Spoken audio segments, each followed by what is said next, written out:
Welcome dear students. आज physics के लिए जो इंटीग्रेशन यूज होता है उसको करते हैं। ठीक है, एक इंटीग्रेशन पे पहले वीडियो बना हुआ है, वो देखा होगा। उसमें इंटीग्रेशन की बेसिक अंडरस्टैंडिंग दी है। फिजिक्स में मोर और लेस जो डेफिनेट इंटीग्रल होता है वो करता है। डेफिनेट नहीं भी पता हो आपको, कोई बात नहीं, अभी थोड़ी देर में बता देता हूं। ठीक है, तो एक तो जो नॉर्मल इंटीग्रेशन का वीडियो एक बार थोड़ा वो देख लो। फिजिक्स में ज़्यादा नहीं करना होता हमें, mainly x raise to power n का, कोस एक्स का और साइन एक्स का, नॉर्मली इनके हमें इंटीग्रेशन डील करने होते हैं। ठीक है, इंटीग्रेशन का ये डिजाइन हम यूज करते हैं। dx, तो ये क्या हो गया, integration of y with respect to x। मतलब y जब x पे डिपेंड कर रहा है उसका इंटीग्रेशन हम फाइंड कर रहे हैं। एग्जैक्टली इंटीग्रेशन होता है क्या है, देखो हमने एरिया फाइंड करना सीखा था। एरिया में स्टैंडर्ड का हम फाइंड कर लेते हैं, ट्राइंगल, रेक्टेंगल, ये ठीक है, ट्रेपेजियम वगैरह। बट प्रॉब्लम कहाँ आती है, जैसे इस टाइप की कोई चीज हो कि अब इसका एरिया बताओ, ये एक्स और वाई एक्सेस ले लिए मैंने, ये एरिया तो बता ही नहीं सकते हम, जो अभी तक की अंडरस्टैंडिंग है हमारी। ये इंटीग्रेशन से यूज होता है। ये जो ग्राफ है, ये जो कर्व मैं ले रहा हूँ, ये graph y is equal to कोई भी जो x पे डिपेंड कर रहा है उसका है भाई, जो y x की फॉर्म में दिया होगा उसका ग्राफ हम ये अज्यूम कर लेते हैं। x की वैल्यू सपोज हमने ली, वैसे तो ये x1 ले ली, ये x2 ले ली। ठीक है, तो x1 से लेके x2 तक ये कर्व कितना एरिया x एक्सिस के साथ बनाएगा वो इंटीग्रेशन से पता लगता है। क्लियर? तो इंटीग्रेशन से क्या पता लगता है कि कितना एरिया कवर होगा विद एक्स एक्सिस। तो जब dx लिखते हैं तो विद एक्स एक्सिस होता है नॉर्मली। अभी हमें 11th में बाकी y वगैरह के साथ करना नहीं होता, तो ये मतलब है। इसमें सारे में हम यूं लिख लेते हैं x1 से x2 तक। क्या लिख लेते हैं, x1 से, तो x कहां से कहां तक चेंज हो रहा है, x1 से x2 तक। ये क्यों लिखना होता है, क्योंकि ये कर्व कंटिन्यूअस है, चलता रहेगा। अब मुझे 1 से लेके सपोज ये 5 तक है तो इतना एरिया होगा, 1 से लेके 7 तक जाना होगा तो ये एरिया हो जाएगा। अकॉर्डिंगली हम इनको चेंज करते रहते हैं। ये x की वैल्यूज हैं, कहाँ से स्टार्ट करनी है और कहाँ पे एंड करनी है। तो जो इंटीग्रेशन लिमिट हमें यूज करना, वो किसके लिए यूज करना है, एरिया फाइंड करने के लिए करना। अब इन टर्म्स को एक बार समझ लेते हैं। ये मैंने बताया था इंटीग्रेशन का स्टैंडर्ड डिजाइन है, यूं लिखते हैं y कोई भी एक x का फंक्शन है, y x पे डिपेंड कर रहा है। x की वैल्यू x1 से स्टार्ट हुई तो x1 को हम क्या बोलते हैं, लोअर लिमिट बोलते हैं। क्या बोलते हैं, लोअर लिमिट ऑफ इंटीग्रल। और तो x2 को क्या बोल देंगे, upper limit of the integral. इसको क्या पढ़ते हैं, integration of y with respect to x, y dx। Clear? उसमें हमने मेन 3 फॉर्मूले जो हमें डील करने, x की पावर n, n क्या है, कोई भी कांस्टेंट है, n क्या है, कोई भी कांस्टेंट है।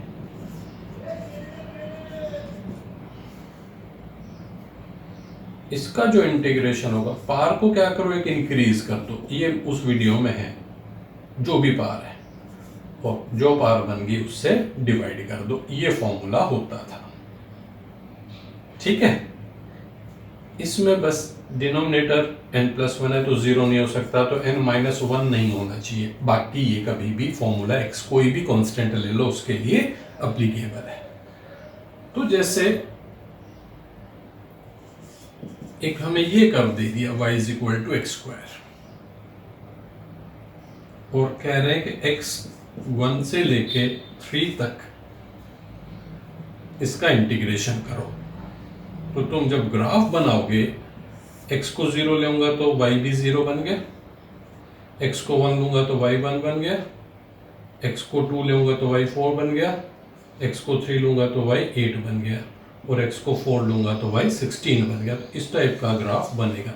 ये सॉरी स्ट्रेट लाइन नहीं होगी, ये इस टाइप का सा ग्राफ बन जाएगा। ठीक है,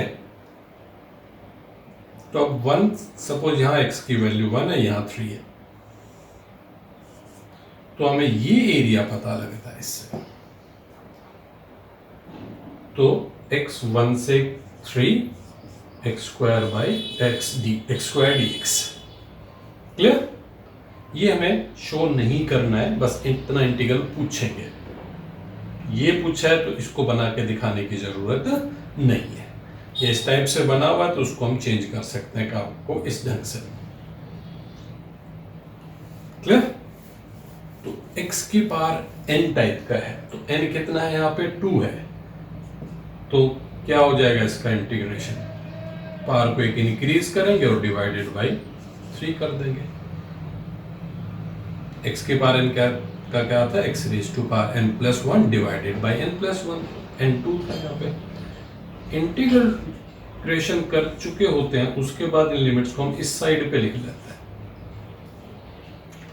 नॉर्मली किसी भी चीज को हम कैसे फाइंड करते हैं, कितना डिस्प्लेसमेंट वगैरह है, जो कुछ वैल्यू का ही final value minus initial value करते हैं। तो क्या करते हैं, final value minus initial value. तो पहले यहाँ पे फाइनल वैल्यू पुट करते हैं, तो x की फाइनल वैल्यू 3 है माइनस इनिशियल वैल्यू, तो ये 9 माइनस 1/3 हो गया, तो 26/3 स्क्वायर यूनिट। तो वो जो एरिया है वो इतना होगा। क्लियर? इंटीग्रेशन करो, इंटीग्रेशन हो चुका तो इन लिमिट्स को इस साइड पे लिख लेते हैं। तो इसको पढ़ते हैं, ये लोअर लिमिट है, ये अपर लिमिट है, ये इनिशियल वैल्यू है x की, ये फाइनल वैल्यू है। तो ओवरऑल हम कैसे वैल्यू वर्कआउट करते हैं, final value minus initial value. तो क्या करना होता है, x को किससे रिप्लेस करना होता है, फाइनल वैल्यू या upper limit minus lower limit. यहां तक क्लियर? तो एक ये फॉर्मूला मेनली डील करना होता है। अब ये फॉर्मूला चेंज होता रहेगा। सपोज 1 to 4 है, रूट x है, 1 to 4 है, रूट x है। रूट x का मीनिंग क्या हो गया, x raise to power half हो गया। रूट x का मीनिंग क्या हो गया, x raise to power half हो गया। तो n यहाँ पे अब कितना हो गया, हाफ, ns हाफ। तो फॉर्मूला क्या बन जाएगा, raise to power n plus 1 divided by n plus 1। और लिमिट्स को कहाँ पुट कर लेंगे, इनको क्या बताया था मैंने, ये लोअर लिमिट, ये अपर लिमिट। तो फर्दर मैं सोल्व करूंगा तो डिनोमिनेटर 3/2 बन गया, x रेज टू पावर 3/2 बन गया, 1 to 4। ओके, ये लिमिट हम डायरेक्टली बाहर लिख सकते हैं। डिनोमिनेटर में 3/2 है तो न्यूमरेटर में 2/3 हो जाएगी। पहले x को किससे रिप्लेस करेंगे, अपर लिमिट से, माइनस x को किससे रिप्लेस करेंगे, लोअर लिमिट से, 2/3। ये कितना हो जाएगा, ये तो मैं करना आना चाहिए, 8 हो जाएगा, ये 1 हो जाएगा। तो ओवरऑल ये कितना हो गया, 14/3 आ गया। तो इतना इस टाइप से हमें इसमें काम करना है। क्लियर? तो x की पावर n इस ढंग से डील करेंगे।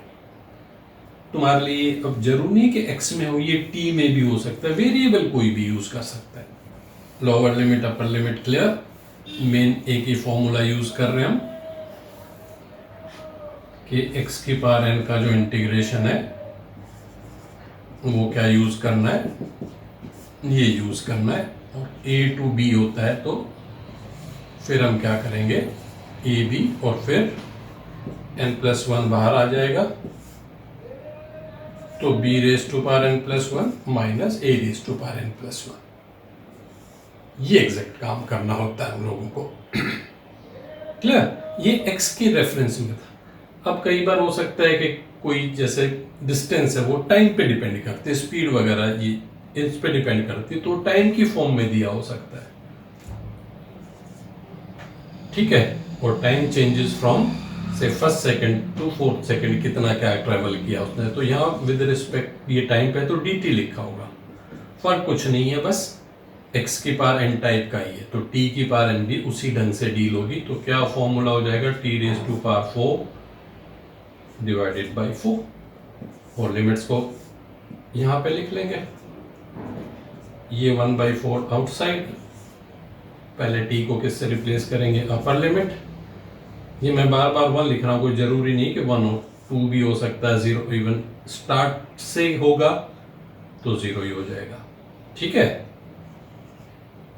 इनिशियल जब वेलोसिटी होती है, इनिशियल पोजीशन से हम टाइम क्या लेंगे, 0 लेंगे, तो ये यूं भी हो सकता है, अपर लिमिट पुट कर दी 4, तो ये 4 और ये 4 क्यूब तो 64 आ जाएगा, जो भी यूनिट वगैरह वो सेपरेट इशू है, क्लियर। तो टाइम कहां से स्टार्ट हुआ, 0 से लेके 4 सेकंड तक हो गया, ठीक है। Anything starts from rest, it's distance travelled is measured by this, what is distance traveled this way, clear। तो up to 4 seconds total distance travel इतनी हो जाएगी। ऐसे ही फिर साइन कोस का भी होता है, तो साइन का जो इंटीग्रेशन होगा बेटा वो माइनस कोस एक्स होगा, ये याद कर लो, उस वीडियो में देखा रखा है, और कोस एक्स का इंटीग्रेशन क्या होगा, साइन एक्स होगा, ठीक है।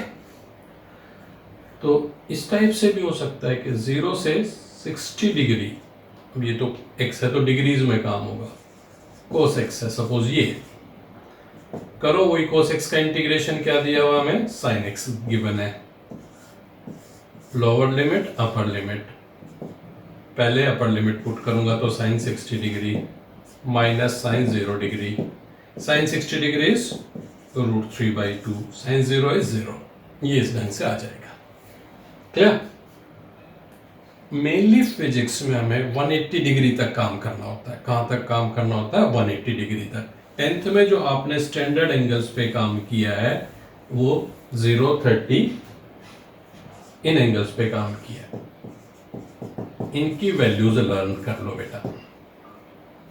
मैं तुम्हें 90 to 180 कोई भी एंगल है स्टैंडर्ड एंगल, उस पे साइन और कोस ही डील करना, मैं फिजिक्स में उनकी वैल्यूज लर्न करना सिखा देता हूं। सप्लीमेंट्री एंगल तुम समझते हो, ठीक है। सपोज साइन 120 की वैल्यू फाइंड करनी है, साइन 120 डिग्री की वैल्यू फाइंड करनी है, ये साइन 120 का सप्लीमेंट्री एंगल कितना होगा, 60 होगा, तो ये साइन 60 के इक्वल होगी, ठीक है। साइन 150 डिग्री की वैल्यू फाइंड करनी है, तो 150 का सप्लीमेंट्री एंगल कितना होता है, 30, तो ये साइन 30 के इक्वल होगी। कोस 120 की करनी है, तो ये माइनस, बस कोस वाली को क्या कर लेना, माइनस कर देना, कोस की नेगेटिव लेंगे, साइन की क्या लेंगे, पॉजिटिव लेंगे, ठीक है। क्यों लेंगे अभी ये भी समझा देता हूं, कोस की वैल्यू नेगेटिव क्यों है, साइन की पॉजिटिव क्यों है। ऐसे ही कोस 180 डिग्री करना हो भाई, तो 180 डिग्री का complement supplementary angle 0 degree, negative कर देंगे, कोस 0 डिग्री -1 होता है। तो ये सप्लीमेंट्री स्टैंडर्ड एंगल्स है, उन पे हम काम कर सकते हैं। कॉस 135 डिग्री, 135 का सप्लीमेंट्री एंगल 45 डिग्री, तो ये बस कोस वाला क्या लेना है, नेगेटिव में लेना है, तो -1/√2 हो जाता है, ठीक है। सप्लीमेंट्री एंगल 90 to 180 है, तो मुझे कौन से क्वाड्रेंट में काम करना है, सेकंड क्वाड्रेंट में काम करना है। किस में काम करना है, 90 to 180 एंगल कहां से कहां तक होता है, यहां से यहां तक होता है। जो तुम ट्रिग्नोमेट्री में एक ट्राइंगल ऐसा बनाते थे, ये एंगल यहां से चेक करता हूं तो 120 डिग्री है, तो ये कितना हो गया, 60। That is why I am talking of supplementary angles, ठीक है। अब तुमने कोऑर्डिनेट ज्योमेट्री पढ़ी होगी, x इस साइड पे नेगेटिव है, y पॉजिटिव है, ये तो लेंथ है, पॉजिटिव स्क्वायर रूट है, मैंने कई बार बता रखा है, ये तो हमेशा ही क्या होगी, पॉजिटिव होगी। Square root, positive square root लेना है। तो साइन थीटा क्या होता था, दिस अपॉन दिस होता था, तो positive upon positive. Cos theta क्या होता था, बेस अपॉन हाइपो होता था, तो नेगेटिव अपॉन पॉजिटिव। इसलिए कोस की वैल्यू में क्या करवा रहा हूं, नेगेटिव करवा रहा हूं, और साइन थीटा की वैल्यू क्या करवा रहा हूं, पॉजिटिव करवा रहा हूं। ठीक है ना। बेसिकली जब मैं 120 की बात कर रहा हूं या 150 की बात कर रहा हूं, तो इस ट्राइंगल को कंप्लीट करते हैं हम थीटा, इसको कंसीडर करने के लिए, तो ये 30 बचता है। ठीक है, तो 150 30, बस ये हमने ट्राइंगल इधर शिफ्ट कर दिया। ये y कोऑर्डिनेट है इसका, तो सेकंड क्वाड्रेंट में y पॉजिटिव होगा, ये x कोऑर्डिनेट है, नेगेटिव होगा। कोस में हमें बेस यूज करना होता है और साइन में परपेंडिकुलर यूज करना होता है, इसलिए इनको पॉजिटिव नेगेटिव कर रहे हैं। ठीक है, sine x dx 30 to 120 degree दे दिया। साइन x का इंटीग्रेशन क्या होगा, माइनस कॉस x होगा। ये इधर लिख ली, माइनस को बाहर लिख लेते हैं। पहले क्या बता रखा, अपर लिमिट पुट करेंगे, upper limit 120, lower limit 30 degree. अभी क्या बताया था, ये इसका सप्लीमेंट्री एंगल 60, और साथ में क्या हो जाएगा, माइनस कोस 30, तो ऑलरेडी हमको पता है, ये इसको कुछ चेंज करने की जरूरत है ही नहीं। माइनस माइनस कॉमन प्लस हो जाएगा, cos 60 कितना होता है, 1/2 होता है, वो कितना होता है, √3/2 होगा। बाकी सिंप्लीफिकेशन कर पाओगे। ठीक है, तो ये इंटीग्रेशन जो हमें कहाँ यूज करना पड़ सकता है, फिजिक्स में करना पड़ सकता है, नहीं करना पड़ेगा ही पड़ेगा, इसके बिना प्रॉब्लम आएगी आएगी, कर ही नहीं सकते। तो और जो मेडिकल लेते हैं वो मैथ्स के नाम से ही डरते हैं। बेटा ऐसा कुछ भी नहीं है, नहीं आता मैथ्स, कोई बात नहीं, जितना मैथ्स चाहिए होता है वो ज़्यादा प्रॉब्लम नहीं है। पॉजिटिव माइंड से एक बार ये सोच लो कि ये करना ही करना है, हो जाएगा। ओके, 1 का इंटीग्रेशन क्या होगा, 1 का इंटीग्रेशन x होगा, 1 का इंटीग्रेशन क्या होगा, x होगा। कोई भी कांस्टेंट है, k है, तो k तो बाहर आ जाएगा, 1 बचेगा, तो इसका इंटीग्रेशन हम क्या लेते हैं, kx। तो जैसे 7 का इंटीग्रेशन लिखना होगा तो हम क्या लेंगे, 7x लेंगे, जो भी लिमिट्स हमें दे रखी है। ठीक है, ये a to b चलेगा, ये a to b जो भी है।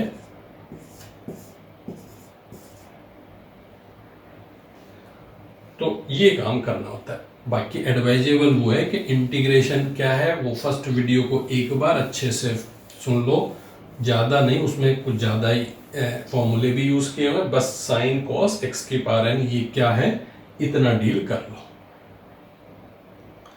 क्लियर। एक लॉग का वीडियो जरूर देख लो, जो फिजिक्स वाले स्पेशली, धीरे वो केमिस्ट्री वगैरह सब जगह यूज होगा ही होगा। ओके, अब जैसे किसी ने मुझे यूं करके दे दिया, टी में हो सकता है, मैंने बताया वेरिएबल की टेंशन मत लो, ये 1 से लेके सपोज 5 तक है। जब भी कांस्टेंट मल्टीप्लाई या डिवाइड हो रहा हो, मैं चलो यहां पे डिवाइड भी कर देता हूं। कांस्टेंट मल्टीप्लाई या डिवाइड हो रहा है तो कोई भी टेंशन लेने की जरूरत नहीं है, उसको एज इट इज रख लो। अब x की पावर n, x की पावर n का क्या लिखा हुआ था हमने, integration x raise to power n plus 1 upon n plus 1, तो x रेज टू पावर 3 है, तो ये हो गया 1/6 एज इट इज। x की पावर ये 1 है, तो x की पावर 1 है तो क्या हो गया, ये x²/2, वो 7 है, तो मैंने थोड़ी देर पहले बताया था ये 7x हो जाएगा। 1 का इंटीग्रेशन मैंने x लिखा था, क्यों लिखा था, 1 को मैं x रेज टू पावर 0 लिख लो, तो n 0 हो गया, तो पावर को एक इंक्रीज कर दो, डिवाइडेड बाय 10, तो 1 का इंटीग्रेशन x इस वजह से है। फिर वही काम करना है, क्लियर? तो कांस्टेंट किसी भी वेरिएबल के साथ मल्टीप्लाई या डिवाइड कर रहा हो, प्लस माइनस हो रहा हो, तो इनको एज इट इज चलने दो। हमें मेन इस पे करना है काम। तो ये 1/2 हो गया। क्या करेंगे, x की पावर 4, तो upper limit minus lower limit. Upper limit 5 है, लोअर लिमिट 1 है। ये -1/12 x स्क्वायर है, तो upper limit 5 square minus 1 square, वो 7x है। अपर लिमिट माइनस x को किससे रिप्लेस कर देंगे, बाकी तो ये तुम सोल्व कर ही लोगे। तो मोरलेस इतना इंटीग्रेशन के हमें यूज है करना पड़ेगा। ये दो एक फॉर्मूले याद कर लो, सप्लीमेंट्री एंगल पे कैसे काम करना वो समझा दिया, बस इतना कर लो, ज्यादा प्रॉब्लम नहीं आएगी। All the best, take care.